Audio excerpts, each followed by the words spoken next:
Parang huwag tayo sumabay sa lamig. Lalamigin lalo tayo. Purihin ng Panginoon. Pwede ba 30 minutes?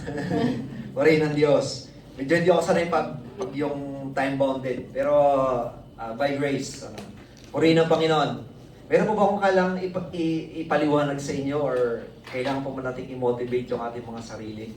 Basta para sa Panginoon, matik yan. Every morning, kapag gumigising tayo, biyaya yun, di ba? May lakas tayo habang nagkatrabaho. Tama.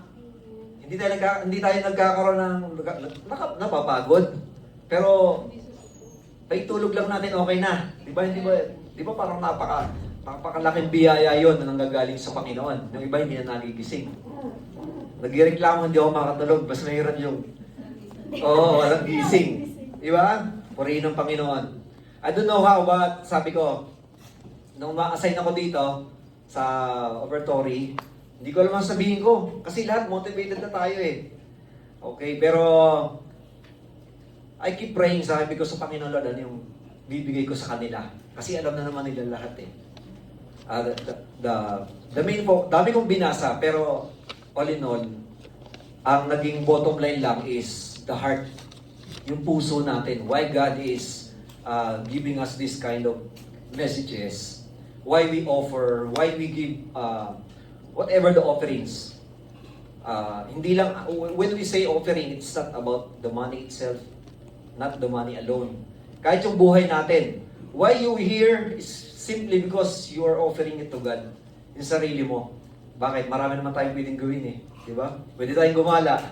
Pero why we are here, nag-gather tayo, it's because we offer our lives to God. Tama po ba? May mga struggle tayo, tama? But we choose to obey God. But we choose to trust God. Kahit paano yan. Okay? So, yun ang ating ating konti lang. Okay. I have 2 bullets lang. Mabilis lang to. Ba't ako naiiyak? Hindi, overwhelmed lang. Okay. Yung una is complaining while harvesting. Parang okay ba to?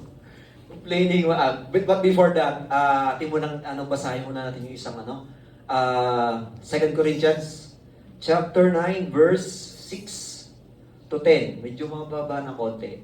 Okay? Hayaan nyo munang basahin ko sa Tagalog po muna, nandito po. So, tandaan ninyo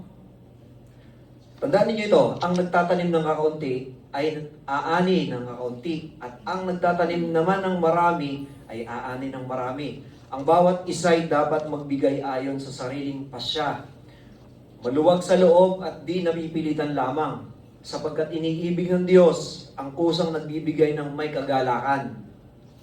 Magagawa ng Diyos na pasaganain kayo sa lahat ng bagay at higit pa sa inyong pangangailangan upang may magamit kayo sa pagkakawang gawa. Tulad ng nasusulat, siya'y nagbibigay ng libre sa mga dukha at kanyang katwiran ay walang hanggan.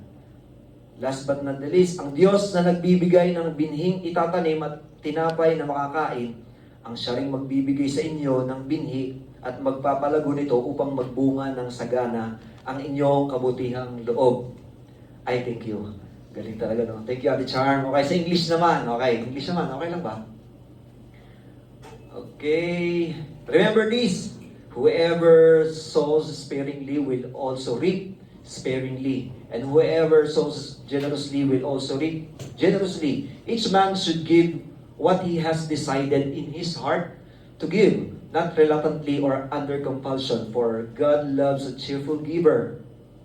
And God is able to make all grace abound to you, so that in all things, that all times, having all that you need, you will abound in every good work. As it is written, He has scattered abroad His gifts to the poor. His righteousness endure forever. Now, He who supplies seed to the sower and bread for food will also supply and increases your store of seed and will enlarge the harvest of your righteousness. Okay. Pwede na umupo.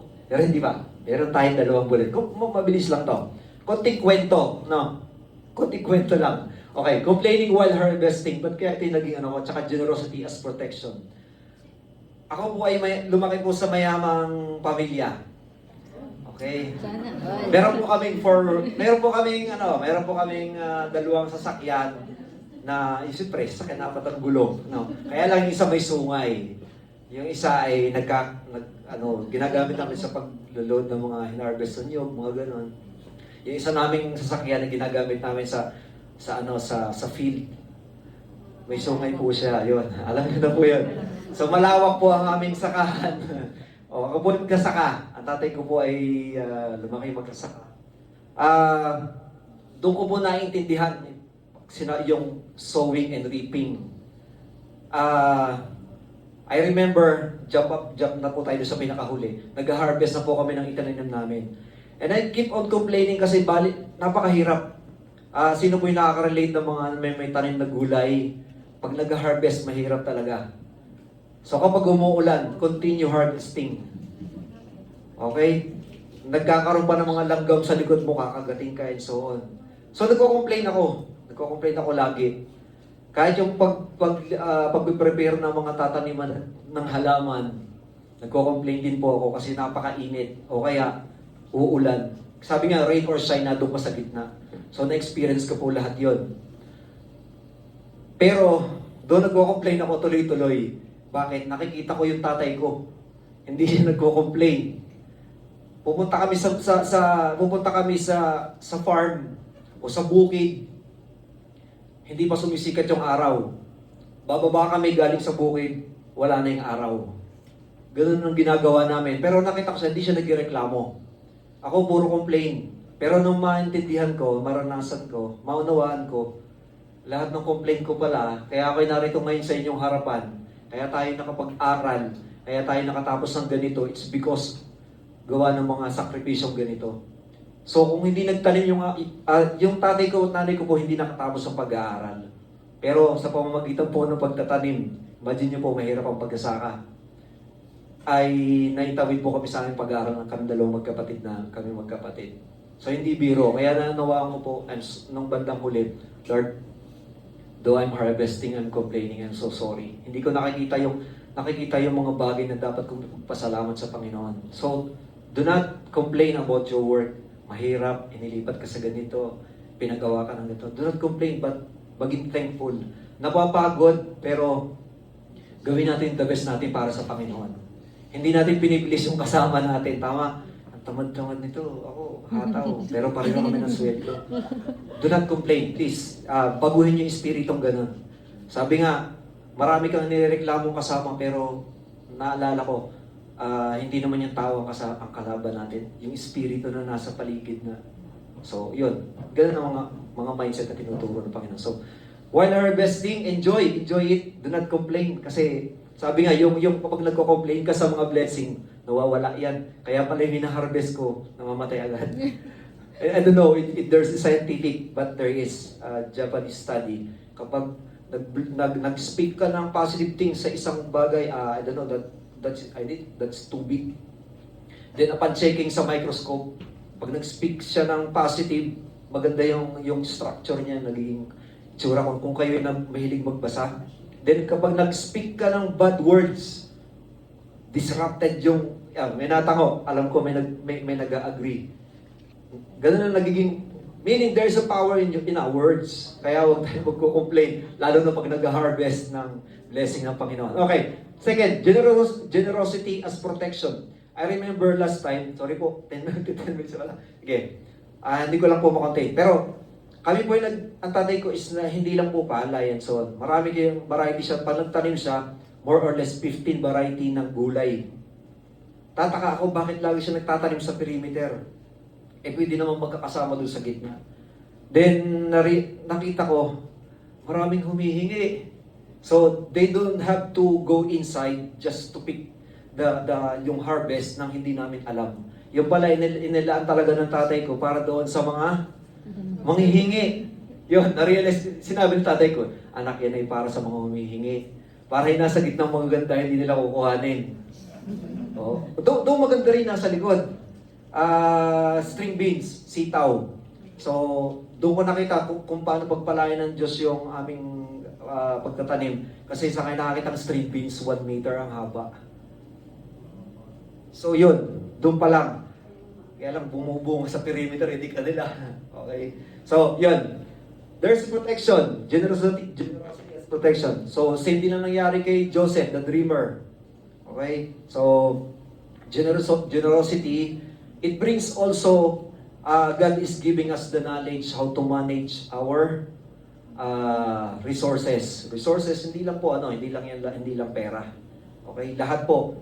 Energy, everything that you have, pag-aari mo, lahat resources yan. So, i-manage natin. If we can, salamat po.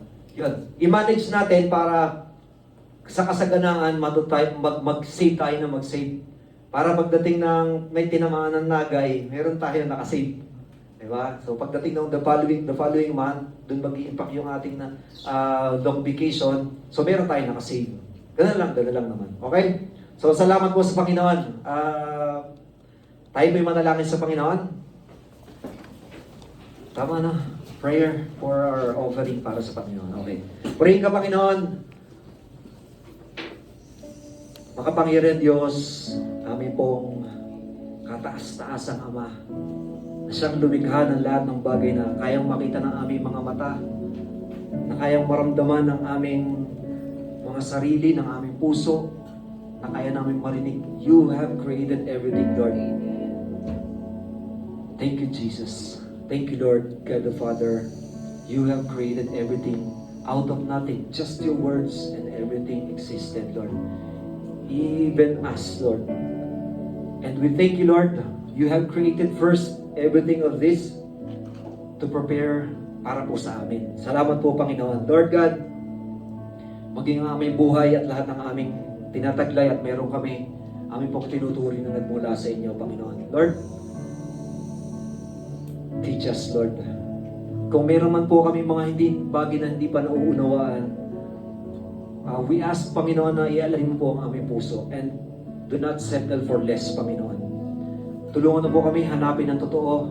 Maunawaan namin ano po ba tayo talagang pagsunod sa inyo, Panginoon.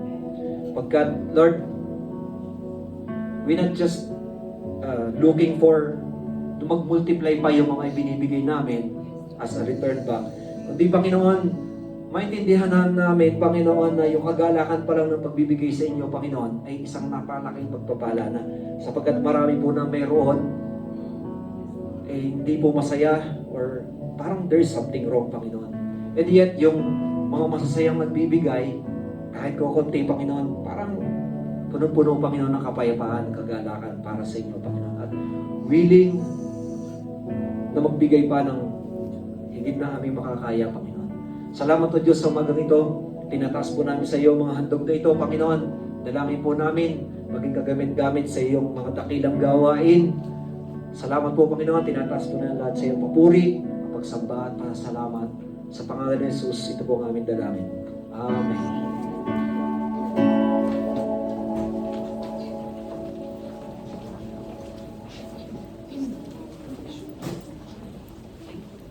Ay, hallelujah. Thank you po.